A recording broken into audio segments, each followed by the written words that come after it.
नमस्कार, कैसे हैं आप लोग। मैं उपेंद्र सिंह और आज हम बात करने जा रहे हैं ईवीएम के ऊपर। और ईवीएम पर बात करनी 3 कारणों से बहुत ज़रूरी है। पहली चीज़ तो ये कि जैसा कि आप देख रहे हैं कि आजकल भारत में लोकतंत्र का महापर्व चल रहा है, यानी लोकसभा के लिए मतदान हो रहा है। और मुझे पूरा उम्मीद है कि आप भी इस मतदान में जाति और धर्म से ऊपर उठ करके एक सशक्त, एक मजबूत देश के लिए अपना मत का प्रयोग करेंगे। दूसरी चीज़ ये कि यदि आप चुनाव आयोग के डाटा को देखें तो करीब भारत में लगभग 96.88 यानी 97 करोड़ मतदाता हैं। यदि इसको हम मुहावरे और रूपक के रूप में कहें तो यदि हमारे मतदाता ही जो रजिस्टर्ड हैं ये एक देश बनाने की कोशिश करें तो 3 अमेरिका बन सकते हैं। अमेरिका की पॉपुलेशन 30-32 करोड़ है और हमारे यहाँ मतदाता ही कितने हैं, 97 करोड़। और तीसरा जो कि ज़्यादा इम्पोर्टेंट है एकेडमिक पॉइंट ऑफ व्यू से, कि यदि आप यूपीएससी की तैयारी कर रहे हैं या किसी भी तरीके का कंपटीशन दे रहे हैं, प्रीलिम दे रहे हैं, मेंस दे रहे हैं या इंटरव्यू दे रहे हैं, तो ये मान कर चलिए कि आगे आने वाले जो प्रतियोगी परीक्षा होगी उसमें इसके बारे में ज़रूर सवाल पूछा जाएगा। तो अब हम आते हैं ईवीएम के इस विवाद पे। यह महत्वपूर्ण क्यों हुआ? क्योंकि 26 तारीख को, इसी 26 अप्रैल को जब सेकेंड फेज का इलेक्शन चल रहा था तो सुप्रीम कोर्ट ने, और उनकी एक खंडपीठ थी जिसमें 2 माननीय न्यायाधीश थे, जस्टिस संजीव खन्ना और जस्टिस दीपांकर दत्त, इन्होंने एक ऐतिहासिक निर्णय दिया। ऐतिहासिक के संदर्भ में कि आप कह सकते हैं कि जो ईवीएम है, जो अपने जन्म से ही विवादों में थी, लगातार अग्नि परीक्षा से गुजर रही थी, हम कह सकते हैं कि 26 अप्रैल को वह उस अग्नि परीक्षा से बाहर हो गई सफलतापूर्वक। इसमें हुआ क्या था? क्योंकि यदि विवाद सुप्रीम कोर्ट गया तो जाहिर सी बात है कि उसके 2 पक्ष होंगे। तो एक पक्ष था जिसने पीआईएल यानी याचिकाएं सुप्रीम कोर्ट में दायर की थी, उसमें मुख्य था एडीआर, एक संगठन है एसोसिएशन फॉर डेमोक्रेटिक रिफॉर्म, और उसकी तरफ से प्रशांत भूषण को आप जानते हैं ना, वही आप वाले यानी आम आदमी पार्टी की स्थापना में इन्होंने उस समय 1 करोड़ रुपया दिया था। बाद में केजरीवाल ने इनको बाहर कर दिया। अनेक लोग बाहर हुए जिसमें प्रशांत भूषण भी बाहर हुए, लेकिन वे देश के जाने माने वकील हैं। और दूसरी तरफ दूसरा जो पक्ष था जो ईवीएम को डिफेंड कर रहा था, वह जाहिर सी बात है कि वह अपना इलेक्शन कमीशन या चुनाव आयोग था। और इसकी तरफ से एक वकील थे मनिंदर सिंह, जिनको आप नहीं जानते होंगे, लेकिन वे इलेक्शन कमीशन के केस को सफलतापूर्वक लड़ पाए। और इस केस में जस्टिस संजीव खन्ना और दीपांकर दत्त ने एक मत से जितनी याचिकाएं थी और उसमें जो मांग की गई थी उसको क्या किया, खारिज कर दिया। और यही समझने वाली चीज़ है कि वे मांग क्या थी, वे अलग अलग याचिकाओं में किन चीज़ की मांग की गई थी। तो सबसे पहला जो पॉइंट था वह यह था कि जो वीवीपैट होता है उसमें निकलने वाली जो पर्ची है उसका 100% मिलान किया जाए। सुप्रीम कोर्ट ने कहा कि यह संभव नहीं है। और जो दलील दी गई थी वह दलील क्या थी इलेक्शन कमीशन की तरफ से? मान लीजिए कि वीवीपैट से निकलने वाली हर पर्ची का मिलान किया जाए तो ये तो लगभग बैलेट पेपर जैसा हो जाएगा ना, जिसमें सारे कागज़ के जो बैलेट होते थे उनको गिना जाता था। तो ये संभव नहीं है। और 2% पहले से ही 2013 से ही 2% वीवीपैट का मिलान किया जाता रहा है। तो इस पहली मांग को सुप्रीम कोर्ट ने खारिज कर दिया। दूसरी बात जो हो रही थी और बहुत विपक्ष मांग कर रहा था कि इलेक्ट्रॉनिक वोटिंग मशीन में मैनिपुलेशन हो सकता है। और जो प्रशांत भूषण का तर्क था कि इसमें एक फ्लैश मेमोरी होती है जिसको मैनिपुलेट किया जा सकता है।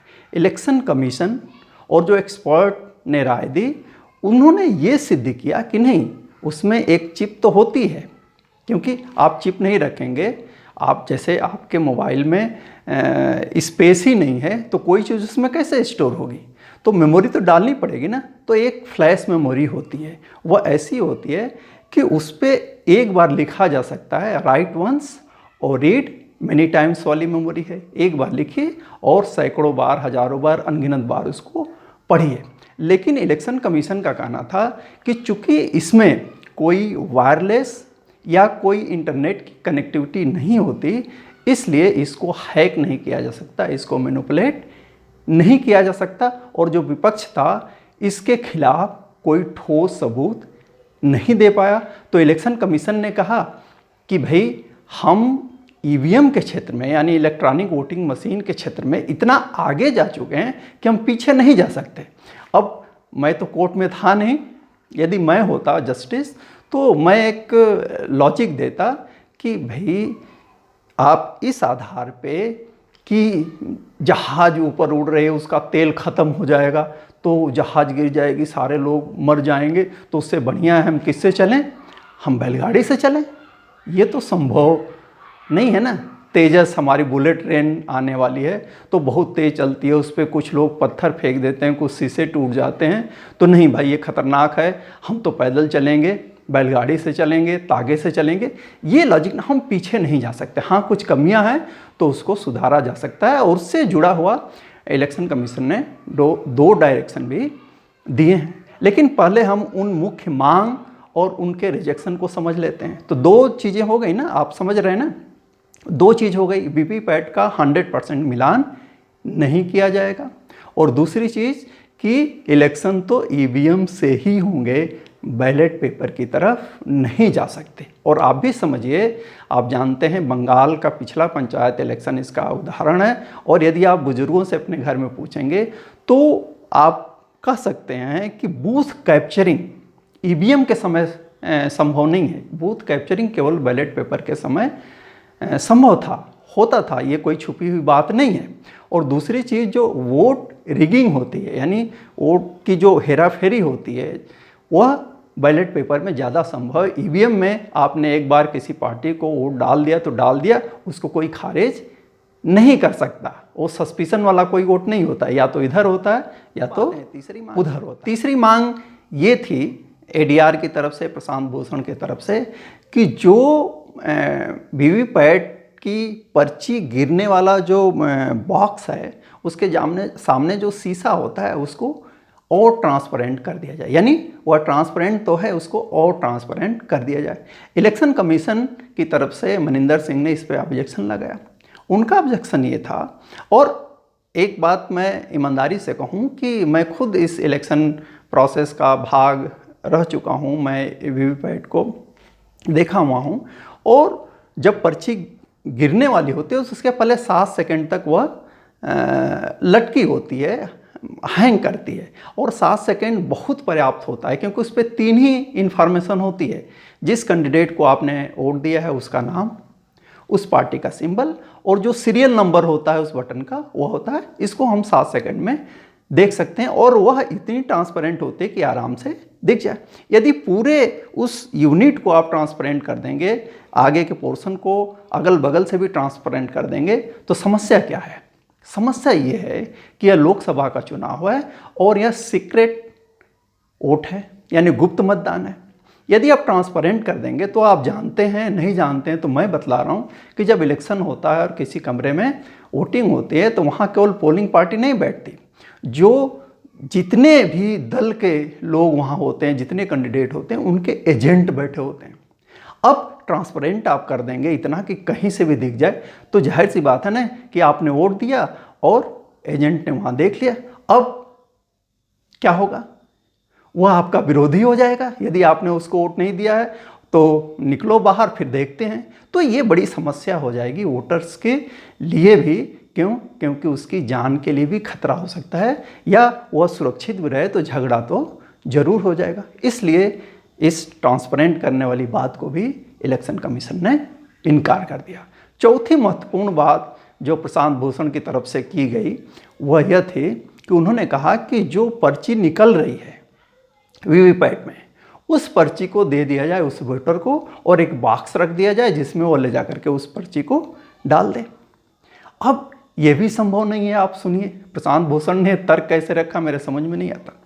यदि उसको पर्ची दे दी जाएगी, और मैं फिर उस सिचुएशन को दोहरा रहा हूँ कि उस रूम में, उस कक्ष में जहाँ वोटिंग हो रही है, 5, 7 या 10 जितने कैंडिडेट होंगे उनके एजेंट होंगे।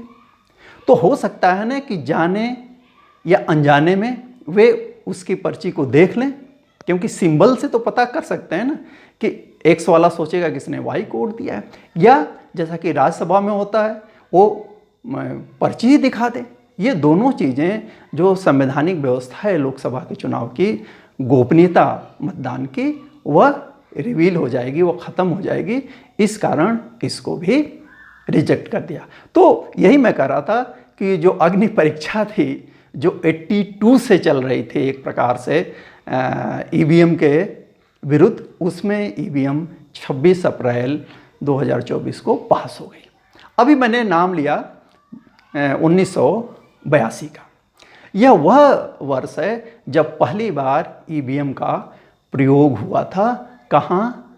केरला में एक बाई इलेक्शन हो रहा था जिसके 50 बूथ पे इसका एक ट्रायल किया गया, और बाद में इसको बड़े पैमाने पर, और लोकसभा चुनाव में 2004 में इसका 543 सीट के लिए इसका उपयोग किया गया।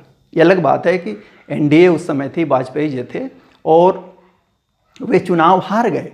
लेकिन अच्छी बात ये थी कि एनडीए या किसी ने ये नहीं कहा कि नहीं ईवीएम के कारण उनकी हार हुई है। तो ये चीज़ें थी। तो 82 से लेकर के और 24 तक ये कहानी चल रही थी। बीच बीच में उसमें सुधार भी हुए, जैसे वीवीपैट वाला जो मामला आया वह 2011 में सुप्रीम कोर्ट के डायरेक्शन पे लाया गया था, और 2013 में उसको पहली बार यूज किया गया। कहाँ? नागालैंड। याद रखिए, यदि आप कंपटीशन में बैठने जा रहे हैं तो ये पूछा जा सकता है कि ईवीएम कब पहली बार यूज हुई, तो 1982 में। वीवीपैट पहली बार कब यूज हुआ, तो 2013 में। ईवीएम पहली बार कहाँ यूज हुई? केरला में। वीवीपैट पहली बार कहाँ यूज हुआ, तो नागालैंड में। ये चीज़ें आपको ध्यान में रखना चाहिए। लेकिन इसका ये मतलब नहीं है कि ये जो पूरा केस चला उसमें इलेक्शन कमीशन की सारी बात को मान लिया गया। नहीं, सामने वाले को भी सुना गया, और सुप्रीम कोर्ट ने 2 डायरेक्शन दिए। पहली बात, सुप्रीम कोर्ट ने ये कहा कि जैसे ईवीएम को हम 45 दिन के लिए सुरक्षित रखते हैं, उसी तरीके से जो सिंबल लोडिंग यूनिट है, यानी आप वोट देने जाते होंगे, देखते होंगे ना कि सिंबल होता है, तभी तो आप जानेंगे ना कि हमको एक्स पार्टी को देना है कि वाई पार्टी को देना है, एक्स व्यक्ति को देना है कि वाई व्यक्ति को देना है। तो उस पर वो बना रहता है। तो सुप्रीम कोर्ट ने कहा कि इसको भी 45 दिनों तक सुरक्षित रखा जाए। दूसरी चीज़ उसने कही, सुप्रीम कोर्ट ने, माननीय सुप्रीम कोर्ट ने, कि यदि दूसरे और तीसरे नंबर का कैंडिडेट यह मांग करता है कि नहीं वीवीपैट का मिलान किया जाए या वोट का मिलान किया जाए, तो उसका मिलान किया जाना चाहिए। लेकिन इसकी 2 टर्म कंडीशन है। पहली चीज़ कि ये मांग दूसरे और तीसरे कैंडिडेट द्वारा ही हो सकती है, चौथे कैंडिडेट यानी चौथे स्थान पर जो कैंडिडेट है उसके द्वारा नहीं। दूसरी बात, यह 7 दिन के अंदर होगा। और तीसरी बात ये कि यदि गड़बड़ी कोई पाई गई वास्तव में, तो जो खर्चा आता है, जो खर्चा लगा है और जो पैसा उस कैंडिडेट ने दिया है वो वापस हो जाएगा। लेकिन सामान्य स्थितियों में जो भी खर्चा आएगा इस मिलान के लिए, इस खर्चे का निर्वहन कौन करेगा? वह कैंडिडेट दूसरे या तीसरे नंबर का करेगा जो मिलान की मांग कर रहा है। तो इस डायरेक्शन के साथ आपको इस जजमेंट को समझना होगा। लेकिन एक और भी महत्वपूर्ण बात रखी सुप्रीम कोर्ट ने। सुप्रीम कोर्ट ने ये कहा कि जो पर्ची निकल रही है वीवीपैट में, क्या उसको काउंट करने का कोई तरीका हो सकता है क्या? तो यदि आप वोटर रहे हुए हैं तो आप जानें कि वह पर्ची बहुत पतली होती है, लगभग वैसे ही जैसे आप एटीएम में से पैसा निकालते हैं ना, जो स्लिप निकलती है, लगभग वैसी होती है। और उसको आज की जो नोट गिनने वाली मशीन है उससे तो आप नहीं गिन सकते। लेकिन सुप्रीम कोर्ट ने ये कहा कि क्या ऐसी कोई व्यवस्था हो सकती है जिससे उसको गिना जाए। तो हो सकता है भविष्य में ऐसी कोई मशीन आ जाए तो फिर उस वीवीपैट को भी गिन लिया जाए, तो उसमें ज़्यादा समय नहीं लेगा। लेकिन व्यक्तिगत रूप से मुझे लगता है कि इसकी कोई ज़रूरत नहीं है। और इसके पीछे मेरी लॉजिक ये है कि 2013 से वीवीपैट के 2% जो वीवीपैट में स्लिप होती है उसको मिलान किया जाता है। 2013 से 2024 तक लाखों वीवीपैट में जो पर्ची हैं उनका मिलान किया जा चुका है, लेकिन आज तक कभी भी कोई भी एनामली ना। और दीपांकर दत्त ने एक बड़ी अच्छी बात कमेंट कही। उन्होंने ये कहा कि भाई सवाल उठाना वाजिब है, सवाल उठाना चाहिए, लेकिन ये जो उन्होंने जो टर्मिनोलॉजी है उसको देखे, उन्होंने कहा कि ब्लाइंड मिसट्रस्ट नहीं होना चाहिए, यानी अंध अविश्वास यदि आप किसी संस्था पर करेंगे तो यह चीज़ अनावश्यक विवादों को और संदेह को जन्म दे। उसकी जगह पे जरूरी है कि आप क्रिटिकल तो हों, यानी आप आलोचना करें, लेकिन आप कंस्ट्रक्टिव हों। और यह संभव नहीं है कि इलेक्शन कमीशन जैसे एक संवैधानिक संस्था को सुप्रीम कोर्ट कंट्रोल करे। डायरेक्शन दे सकती है लेकिन वह उसे कंट्रोल नहीं कर सकती। तो ये पूरा विवाद था और मुझे यकीन है कि आपको एक समझ पैदा हो गई होगी इस पूरे ईवीएम और वीवीपैट के विवाद की।